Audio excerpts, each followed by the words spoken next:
Friends, खमा घनीसा। कैसे हैं आप सब? आई होप आप सब बहुत अच्छे होंगे और कुछ अच्छा ही कर रहे होंगे अपनी अपनी लाइफ में। तो फ्रेंड्स, स्वागत है आप सबका मेरे यूट्यूब चैनल में। तो आज का जो व्लॉग होने वाला है वो पूरा गणगौर जी के ऊपर होने वाला है। तो आपको तो पता ही है, अभी गणगौर सीज़न चल रहा है, मतलब गणगौर जी के दिन चल रहे हैं। तो राजस्थान में गणगौर जी बहुत ज़्यादा धूमधाम से बनाए जाते हैं और ये गणगौर जी हमारे राजस्थान में 16 दिन तक बनाए जाते हैं। ये राजस्थान के अलावा बहुत सारे जैसे कि एमपी, गुजरात और पश्चिम बंगाल में भी बनाया जाने वाला त्यौहार है, लेकिन राजस्थान में ये सबसे बड़ा त्यौहार है।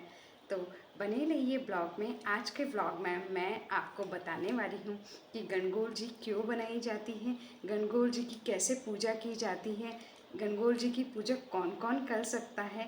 तो प्लीज़ आप ये वीडियो पूरा ज़रूर देखिएगा बिना कुछ इसका पार्ट को मिस किए।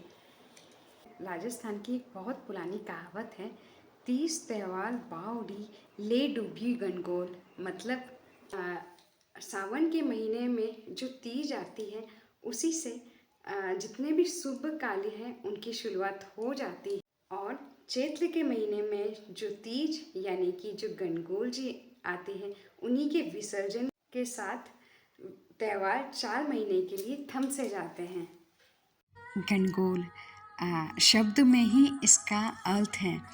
तो गण मतलब शिव जी और गौल मतलब गौली जी मतलब पार्वती जी।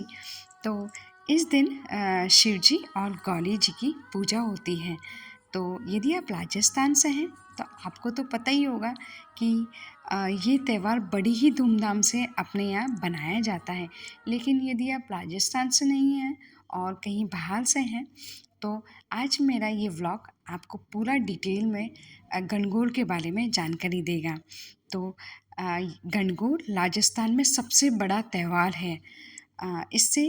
इसमें राजस्थान में इसे बड़ी ही धूमधाम से बनाया जाता है। इसे 16 दिन तक बनाया जाता है। आपने बहुत से टीवी सीरियल्स में इस त्यौहार के बारे में देखा होगा, जैसे कि ये रिश्ता क्या कहलाता है, बालिका वधू। इन दोनों सीरियल में आपने गणगौर के बारे में अवश्य ही सुना होगा।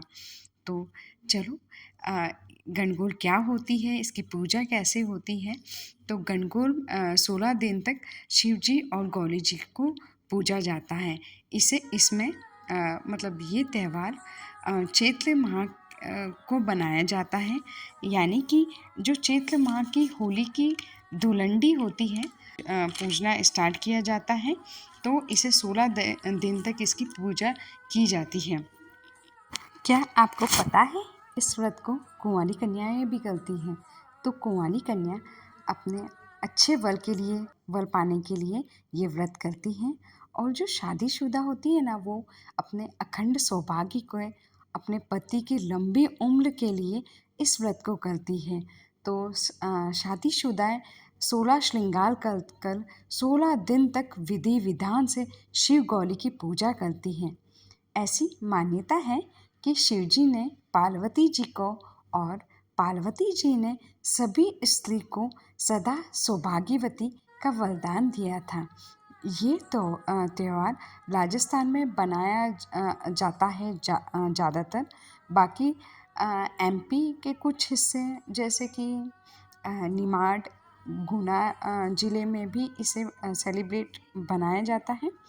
और गुजरात के कुछ हिस्सों में, पश्चिम बंगाल के कुछ हिस्सों में भी इसे बनाया जाता है। अब बात करते हैं गणगौर की पूजा विधि के बारे में। तो गणगौर की पूजा 16 दिन तक की जाती है। 16 दिन तक चलने वाली गणगौर पूजा होलिका दहन के दूसरे दिन से शुरू होकर 16 दिन तक की जाती है। सबसे पहले चौकी या पटिया लगकर उस पर स्वास्तिक बनाकर उसके साथ पानी का कलश रखा जाता है। इसके बाद जो होलिका दहन की राख से 16 छोटी छोटी पिंडियाँ बनाकर चौकी पर रखी जाती हैं। इसके बाद गणगौर की पूजा की जाती है। साथ ही उन जो 16 पिंडियाँ हैं उन पर काजल, मेहंदी, कंकु की बिंदियाँ लगाई जाती हैं। उन पर फूल चढ़ाए जाते हैं और उनकी डेली पूजा की जाती है 16 दिन तक। धुलंडी से लेकर बासेड़ा या फिर सिली सप्तमी जिसे बोलते हैं, उस दिन तक 16 पिंडी की पूजा की जाती है। बहुत सारे लोग बहुत सारी जगह 16 पिंडियों को हाथों से फिर उनके ईसर और गोला जी बनाए जाते हैं उन्हीं पिंडियों से, और फिर उनकी पूजा की जाती है। बहुत सारी जगह कागज़ पर सिली सप्तमी के दिन ऐसे ईसा और गणगौर बना दिए जाते हैं और फिर उनकी पूजा की जाती है। राजस्थान में स्पेशली जयपुर, जोधपुर, बीकानेर, कोटा, यहाँ पे बहुत ज़्यादा धूमधाम से माता जी की बिंदोली निकाली जाती है और बहुत बड़ा जुलूस निकाला जाता है। तो यहाँ पे बहुत सारी जगह है ना, ईश्वर जी की और गणगौर जी की बिंदोली भी निकाली जाती है। पूरा सबके अपने अपने घर इनको बिठाया जाता है, बुलाया जाता है, खाना बनाया जाता है, सबको खाना खिलाया जाता है।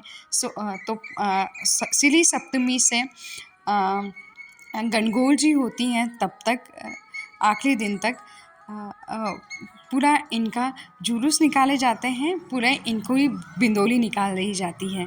कहा जाता है कि सब जगह अलग अलग इसकी मान्यता है, सब जगह इसे अलग अलग तरीके से पूजा जाता है। आप चाहे एमपी में ले लो, राजस्थान में ले लो, सब जगह जगह इन्हें अलग अलग तरीके से पूजा जाता है, गणगौर जी मनाई जाती है। तो गणगौर जी का डेली घाघरा बनाया जाता है। ऐसे जो घूमते हैं ना, इसको घाघरा बोलते हैं। तो डेली गणगौर जी का घाघरा बनाया जाता है और फिर धोख की जाती है। अगले दिन गणगौर जी को विसर्जन किया जाता है। गणगौर को सभी लेडीज़ मेहंदी लगाकर पूरा 16 श्रृंगार कर कर, जितनी भी कुंवारी कन्याएं हैं वो भी अपना श्रृंगार कर कर गणगौर वाले दिन इनकी अच्छी से पूजा की जाती है। इन पर सभी तरह के फूल पुष्प सब चढ़ाए जाते हैं और फिर इनका ढोल नगाड़ों के साथ इनका विसर्जन किया जाता है। बहुत से लोग घर पे विसर्जन करते हैं, बहुत से लोग नदी पे गणगौर जी का विसर्जन करते हैं। फ्रेंड्स, यदि आपको मेरा व्लॉग थोड़ा भी अच्छा लगा हो तो प्लीज़ आप मेरे चैनल को सब्सक्राइब कर लीजिए और जितने भी आपके फ्रेंड सर्कल है उसमें मेरे ब्लॉग्स को शेयर कीजिए और इसी तरह मुझे ऐसे ही सपोर्ट करते रहिए। Thank you for watching.